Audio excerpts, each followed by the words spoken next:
All right, we're here with Jasper Martens. We're going to talk about one of the biggest pain points he had. He's the doctor today, so he's going to diagnose this issue for me. But I want to dive into what this issue, a lot of marketers have this issue. And the problem is, and the problem you've had probably a lot in your career is that the marketing software you had was such a headache. So what is the biggest pain points marketers have and experience with outdated platforms? What issues happen when you have something that's outdated or a software that's outdated in your marketing team? Well, a couple of things to bear in mind. First of all, in my current role as a chief marketing officer, you're not always that close to the actual software.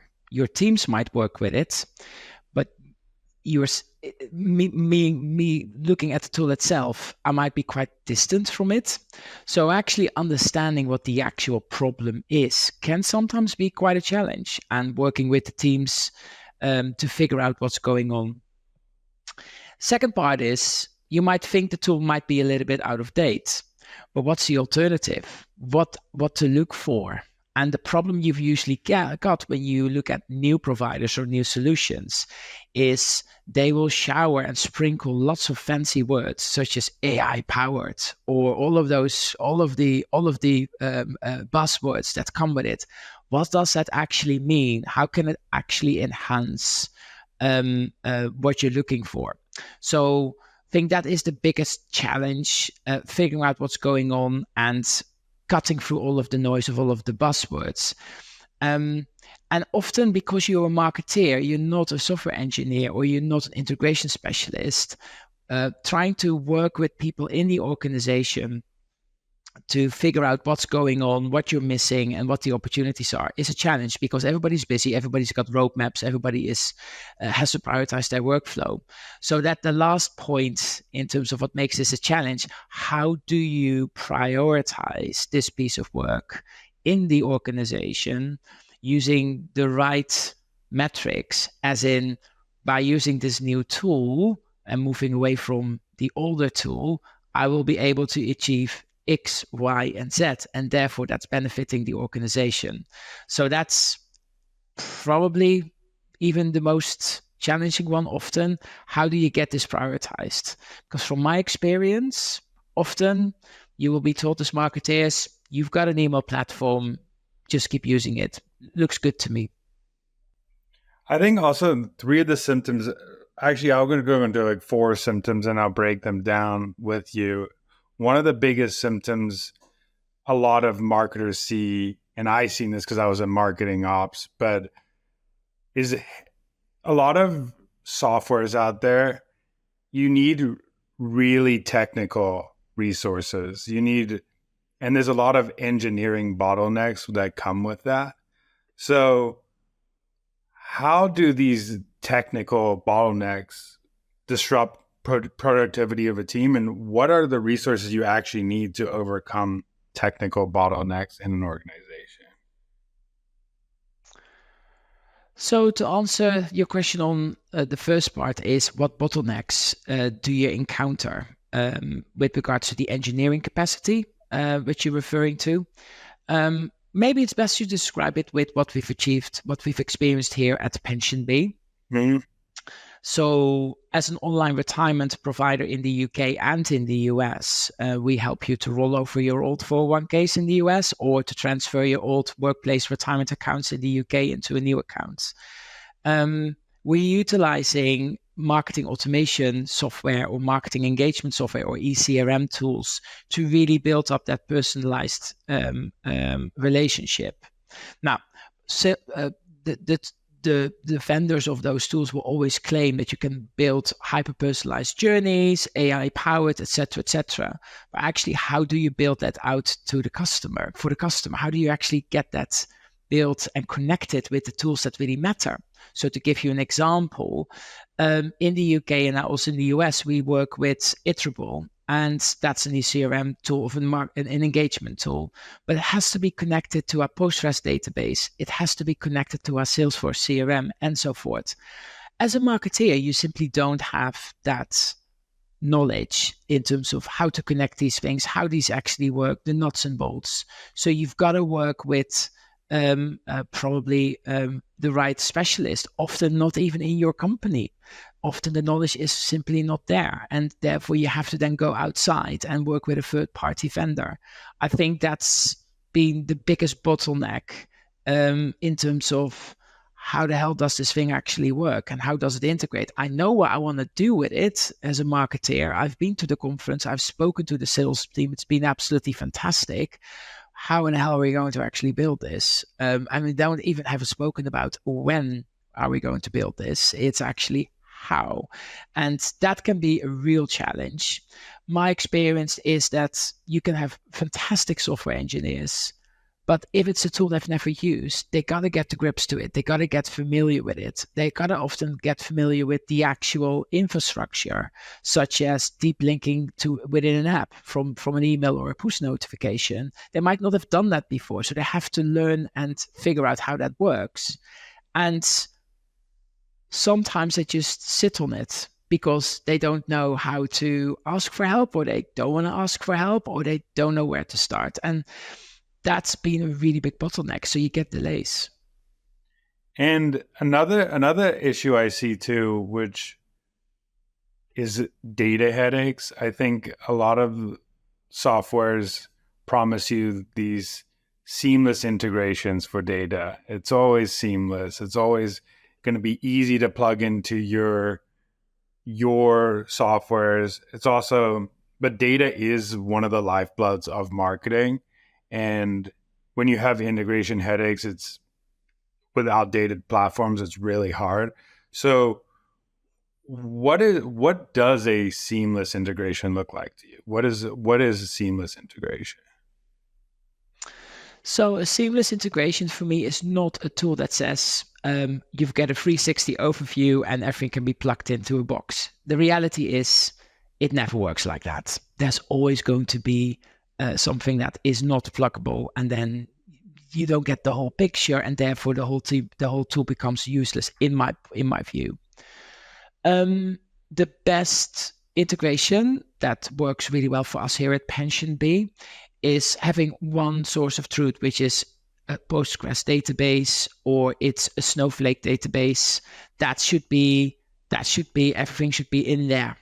And a tool like Iterable that we use for our nurturing will connect to that Postgres database or to that Snowflake database, rather than either connect through Salesforce and then to the Postgres database. So it's working with somebody who knows their data sources and their data streams ins and outs. I think I've got the pleasure at PensionBee to work with Luis, our VP of data. But earlier in the journey, we didn't have a data team because we only exist for 10 years. And when I joined PensionBee in 2015, there were 5 people. Now there are more than 200 people working for PensionBee. And now we've actually got the luxury to have that person in place. But anyway, with Luis setting out the data architecture. But the best way for those integrations to work is to have a database, a single source of truth where everything plugs into, whether that's Snowplow Analytics, event-driven data, whether those are plugins from social media platforms, or whether that is a CRM and an ECRM like Iterable plugging in. It all has to go. It has to seek that information, has to connect and update in that centralized database. I actually love that you said that, because I think a lot of marketers, and it sounds like at PensionBee you have more of a modern tech stack, because a lot of marketers see as a marketing their software, their CRM, or their marketing automation software as their single source of truth. And that becomes a lot of problems. When you take it out and put it in a data warehouse, it's such a better way to manage that single source of truth, because you can have multiple fields. You're not paying for more fields.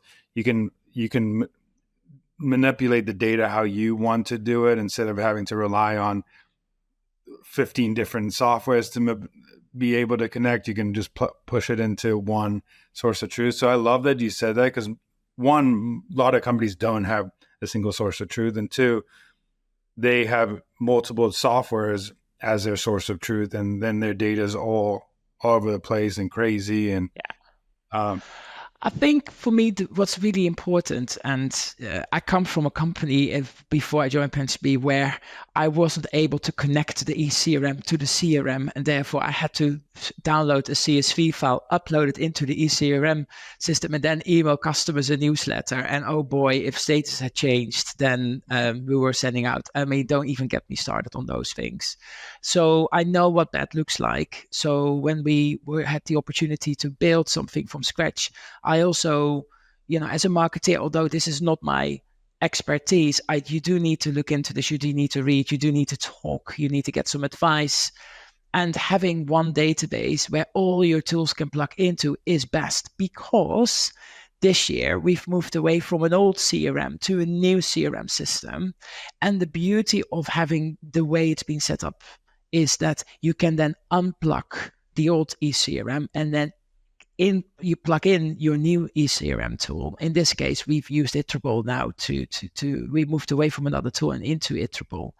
That means that all of that information that's currently in the database, when you then start plugging in your Iterable tool and you start to warm up your IPs and get some of the emails sent out, syncing a database is literally then you plug in and then you can let the tool sync, and then all of your customer data that's needed or fields that are required to set flows in action come from that database. Can you imagine that if everything were hanging onto a CRM or an eCRM, it would have been an absolute nightmare. So, but you do have to bite the bullet. I think during COVID, we used that opportunity to really get to the bottom of things and build out the particular way we store our data. But it's been super helpful now moving forward, because as we're now scaling up, also now into the US, we've just launched. You can see how scalable the solution is without building up tech debt or having cranky connections where things might be compromised or might not be up to date. Oh, don't get me started on tech debt. That is, hang on to the wrong platform because you want to could be set, because it's like building a house with duct tape. You at some point that foundation is going to break and you're going to have to scale back, so it's better to do it earlier. One thing I wanted to ask you, since you are a CMO, is how does a team come to you and say, hey, this is a time to change my software? How do you get buy-in from a CMO to change software? What does the process look like for that? That's a very good question. Well, there's two scenarios really. Mm-hmm. Scenario one, help, it broke, it needs fixing straight away. That is probably not a very ideal scenario, but it is something that definitely happens in organizations. In our case, our old eCRM increasingly couldn't do crucial things, and there were some data concerns. So that's an emergency option. The more gentle, more preferred option is that your team talks to you and say, Jasper, we want to do this in order to achieve X, Y, and Z. Example, in our case, we want to send customers a push notification or an in-app message with regards to adding more contributions into their retirement accounts at certain times of the year based on their behavior in the app. If you do that, then you can start getting bigger retirement accounts. We derive revenue from those retirement accounts. Hey, there's a bottom line there. So you can actually start thinking about, well, if we can have these options available and we want to roll out these particular initiatives, that gives me X amount of revenue. That's a really good place to start, because then as a marketer, you are kind of forced, or you kind of like naturally moved into a direction where you have to showcase, actually, it's not just about sending a really nice newsletter to our customer. No. This is more about sending the right message in the right type of format, whether it's SMS, push, or in-app notification at the right moment in time to that customer to increase revenue from that customer. That's a really good place to start, because that particular project, which is an infrastructural project in a company, has to compete with a new product feature in the app, has to compete with other things that the product team might think, actually, we want this. Marketing, do you really need this new shiny tool? Well, actually, we do, because it will give us X amount of revenue. In our case, it drives retention. So at PensionBee, when you consolidate or you move your old retirement accounts to us, you've got that all in one place and you can manage that. Fantastic, right? But what then? What else? What else? Once you've done that and you've got it on top of your retirement mess and you feel in control, what else? Well, contributions or planning and that engagement with customers, that drives the retention rate. So people don't leave to a Vanguard or to another provider. So we've got a retention rate at the moment in the UK for more than 95%. Well, this tool helps you to keep that at 95% and it doesn't go down. So revenue opportunity, but also protection of revenue or a lifetime value calculation you can hang to this. You should be able as a marketeer to do this. And I keep banging on in conversations with others. You're a marketeer. You're not just creating creative ads. You're not just being shiny and creative. No. You actually drive revenue for an organization. You're building a brand. You're building a customer base, and therefore you ought to be showing the numbers. Management teams, often not marketeers. They're coming from banking. I need to talk spreadsheet, Daniel. I mean, that's what it is. So if marketers can talk spreadsheet, things get prioritized and done. Yeah, I love that point. I think learning to talk in terms of what the pain point of the leadership is, and the pain point of the leadership is their goal. Their goal is drive revenue and drive retention. If you could talk in those pain points as a person who's trying to sell them the software to the organization or change out of the old software or migrate into a new software, you have to connect it to those data points. So we kind of went into some of the symptoms people have with the bad software. There's the bottlenecks with the engineering. There's data headaches, integration headaches. There's getting leadership on board, which is really hard, pain point. But what I want to go is into a treatment plan, because we know like the diagnosis of a bad software. So what are some of like the top things you look at or when you are prioritizing a new platform? So what are those 1, 2, 3 things that you look at when you are going to prioritize that new platform over that outdated solution, for example? First of all, does the tool actually do what I want the tool to do? Does it achieve my goals? So far too often with suppliers, when you look at options online or you look at where you could start talking with a sales team, it's always, yeah, can do that. Yes, works perfectly. Yes, we all fine, because they need to achieve a sales target. So it's really for me to actually punch through that sales chat often and think and figure out, is this tool actually going to deliver what I'm looking to do? Or am I being sprinkled with AI powered? And it's the biggest ick I've got at the moment when selecting providers, because they will all sprinkle those words. So cut through it. Does it actually do what I needed it to do? The second point is, does it actually provide proper support? So do I actually get a proper onboarding, especially with complicated tools? Or am I basically being told, well, our tool is so complicated, you actually need to fork out extra money from a third-party provider to do so? Our previous ECRM tool had that. It was so complicated, you actually had to get that support. So do I actually get proper support from the company that I'm buying the software from? And third, can I chunk the integration into chunkable pieces? So is this a particular big waterfall project integration that will take 6 to 8 months? Or is it something that I can chunk up in multiple phases? Like I start with the email integration. So again, it was a good example. After the onboarding phase and the IP warm-ups, actually migrating the existing email flows over into the new tool was our defined phase 1. Can we just have business as usual? Can we just carry on what we were doing? Phase two is the extra bit, like what was the reason why we picked this tool in the first place, which was in-app messaging and deep linking, so I can send customers from an email or push notifications straight to the contribution tab in the app. Sounds like a pretty straightforward thing, but this was one of the main reasons why we actually moved to Iterable from the old platform, because we couldn't do it with the old platform. That was phase two. So can you chop up and then implement and see what happens, and therefore you can then iterate. So it doesn't look like a 2-year integration plan, but it can also be adapted as you get along and start using the tool. So for me, those are kind of the key things I will be looking at. And there's also there's the smell test, Daniel. There are certain tools that it's very obvious that investment goes into it. And it looks like, the company is making investments to make it worthwhile. Or is it a tool that might have been bought by a conglomerate, is being rebranded for that particular company, lipstick on a pig, I would say so.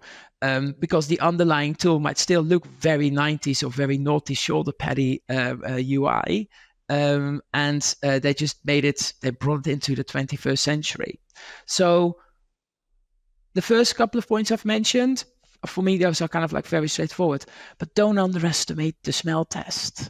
And that is reputation. Do they invest in the tool? Is there a conference where they talk about new features being rolled out? All of these things really matter, because you're going to commit to that tool for at least a couple of years, because you don't want to change that all the time. So for me, that is one of those things where I generally think that's often misunderstood. Go to a conference that's organized by the provider if they've got one, and does it make sense? Are they there for the long haul? I really like that. I think a lot of people, when they're assessing tools, they look at features, they look at, is this going to help? But that investment in the future is so important because usually when you're with a big marketing automation tool, you're going to, once you've migrated into it and use it, it's hard to migrate off of it. It's really hard. And if you're not getting the support for years and years, it's really an investment to your company, and can also cause a lot of headache in the future as a marketing team. So actually seeing the investment is super crucial. And the last question I really have for you is, we talked about the migration itself a little bit, but what does a migration process look like really? And then I think you talked about this a little bit, but how do you minimize the business impact? Gosh. How do you minimize the business impact? As in, you mean disrupting the actual tool, or is it the occupation of the resources that you need to actually implement the tool? Everything. The business impact is because obviously you're going to have things that you can't do during that time period, or you're going to have to change resources that were maybe meant to do a campaign, and now you have to do a migration of a software. So what are ways to just minimize those? So first of all, get your roadshow gear on, Danielle, and we're going to promote the tool and the solution into the company with the bottom line. That's the first thing for me. That's always been really important. Make people enthusiastic. Make sure the CEO of a company, for example, I report directly to the CEO. I want to make sure that she understands that I am really excited about this opportunity, because I will achieve X, Y, and Z. And therefore, in this case, I can retain more customers and I can increase the revenue per customer. What's not to like? And really create that enthusiasm. Again, you wouldn't want to think about that initially, but that's something you want to start whispering to somebody, you want to start talking about it. That will take a bit of time. It doesn't take a long of time. But if you've got the data points in the hands, or you've got the metrics in the hands, that for me is that's already really important. The second part is translate it into a conversation with your product and design teams. So in PensionBee, I will have a conversation with the VP of product and say, hey, I've got this opportunity here that I want to bring to the table. And then look at the metrics it's moving and the opportunity video, it's being benchmarked against other opportunities. So it's not apples and pears, it's apples and apples. So we can start to understand what value does it bring to the business. So you can prioritize it. And marketing being quite an important value driver at PensionBee in both countries, it means that it will get prioritized. So as long as you have the metrics and the goals to go with it, then a product team can kind of understands your language, understands. That also allows you to get the time and the resources. Now, the last part of this is once you've got it prioritized, how do you minimize the disruption? Well, in our case, making sure that the new provider that you onboard understands that you are moving away from an old provider into a new provider. So expect some flexibility. In the case of our migrations from the old platform to Iterable, we had a slight overlap on the two tools. So we were still sending out some clear communication to our customers while the new tool was taking place. So an IP warm-up is one of those where you just basically have to make sure that the tool you can actually send out emails once you wean off the old platform. So a good migration plan with a bit of overlap from two tools is actually quite crucial. Now, in our case, the old ECRM tool was plugged into our Snowflake database. So we were just simply adding Iterable, plugging into the Snowflake database too, and let it sync. And once we felt confident that the first emails we sent out through Iterable were all right, we can then start unplug the old ECRM tool without that disruption, because all of the data that we needed was in the Snowflake database and not in the old marketing cloud tool. So in terms of minimizing disruption, making sure that that's well understood, that part. But honestly, I think the first bit's harder, convincing that you want to do this in the first place. And that's where you just need to show clear value that you drive by using a new tool.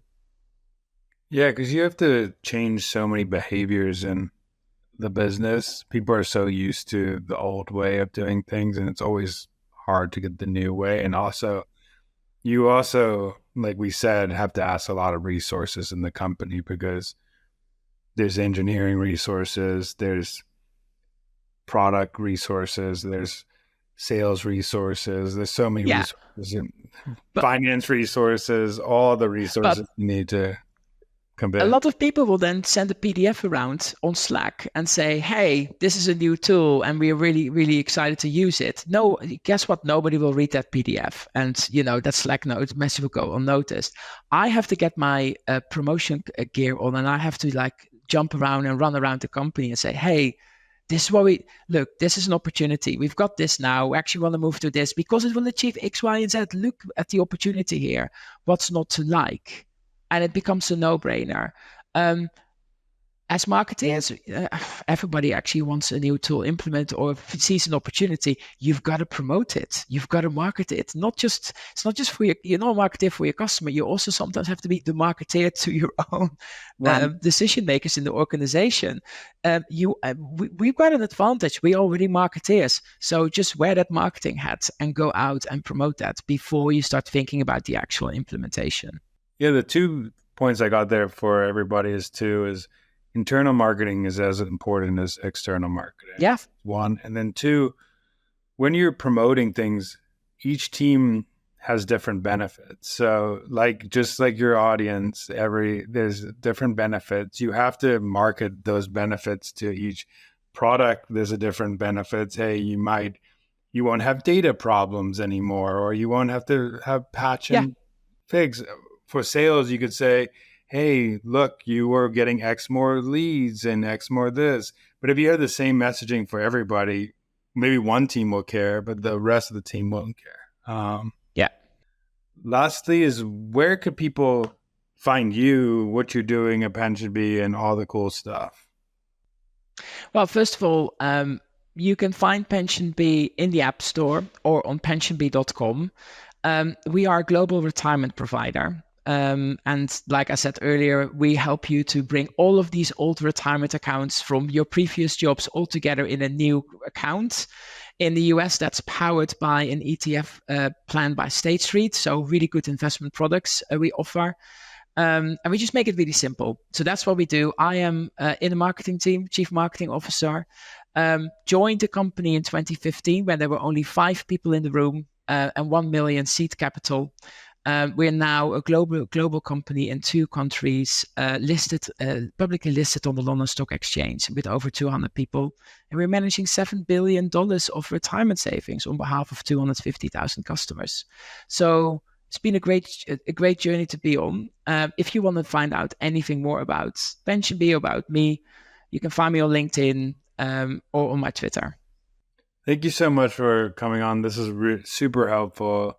I think a lot of marketers have this pain point. I know I've experienced a lot of migrations over being in marketing ops and had to be the one leading the migration. So it was a very painful journey. So thank you for breaking it down for everybody. Thank you for having me, Daniel.